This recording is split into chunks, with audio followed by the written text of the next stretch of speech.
Cuando la batidora llegó a la cocina, el resto de los objetos entró en crisis. Pero nadie imaginaba lo que terminarían aprendiendo. La encimera nunca había tenido tanta actividad. Era lunes en la mañana cuando apareció ella, la batidora cromada, recién desempacada, con luces LED azules, cuerpo estilizado y botones que hacían pip pip. «Hola, cocina», dijo con entusiasmo. «Vengo a mezclar con poder y elegancia». Todos enmudecieron. El rallador soltó un chirrido incómodo. La cuchara de madera se escondió un poco más en el cajón. «¿Y esa quién se cree?», murmuró la espumadera. La batidora giró su cabeza.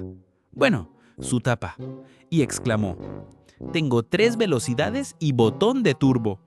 Adiós, cucharas primitivas». Y fue así como, sin querer, se desató el síndrome del cajón. Esa tarde, desde la oscuridad del cajón, los cuchillos cuchicheaban. ¿Recuerdan cuando todo se picaba a mano? Ahora hasta el ajo pasa por procesador. La cuchara de madera suspiró. Antes me usaban para mezclar todo. Ahora solo me sacan para tomar sopa de lentejas y ya. El colador agregó con tono dramático. Yo era el alma de la pasta, el héroe del espagueti. Ahora soy solo decoración de pared. Incluso el sacacorcho se puso triste. Y yo ni me acuerdo cuándo fue la última vez que alguien te escorchó algo por gusto. Todo es vino con rosca ahora. Y así, poco a poco, todos comenzaron a compararse con la flamante batidora. Ella sí es feliz, decía el cucharón. La usan todos los días, la lavan con cariño, le pasan el trapito de microfibra. Y le hablan, gritó el pelador. Le dicen: «Mi batidora hermosa». Cuando la casa se apagó y el refrigerador entró en su ciclo nocturno de zumbido suave, los utensilios empezaron a dormirse. Pero justo antes del silencio total, alguien, la cuchara, escuchó un murmullo. «Estoy cansada», decía la batidora, apenas audible.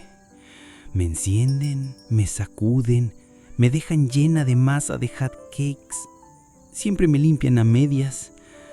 A veces solo quisiera estar tranquila, como ellos. Un ratito nada más, sin mezclar nada, solo descansar». Todos en el cajón abrieron los ojos, si es que los tuvieran. «¿Qué?», susurró el rallador. «¿Ella quiere estar en el cajón?». La espátula, una veterana sabia, habló con calma. «Parece que cada quien desea lo que no tiene». «Y nosotros queriendo ser la batidora», se rió el sacacorchos y dijo: «Esto es una telenovela culinaria».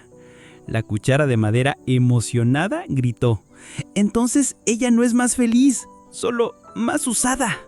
«Somos todos unos celosos funcionales», añadió el abrelatas. «Cada uno tiene su momento, ¿o no?». Y fue ahí, en esa reflexión absurda pero real, donde comenzó el cambio. Ya no se comparaban con tanta rabia. Seguían siendo ellos, pero ahora con menos drama. La batidora seguía batiendo, el pelador seguía pelando, pero todos sabían que en el fondo, la felicidad no estaba en ser más útil, sino en aprender a valorar lo que uno ya es. Siempre va a haber alguien con más botones, más brillo o más fans en la cocina, pero eso no te quita valor. A veces, lo único que te falta es dejar de mirar al lado. El cajón de los celos nos recuerda que cada quien tiene un rol único y que compararte solo apaga tu chispa. Ahora tú, escribe en los comentarios: «Yo también elijo disfrutar lo que soy, sin compararme». No te vayas aún, estas historias también tienen algo que decirte. Haz clic y déjate sorprender.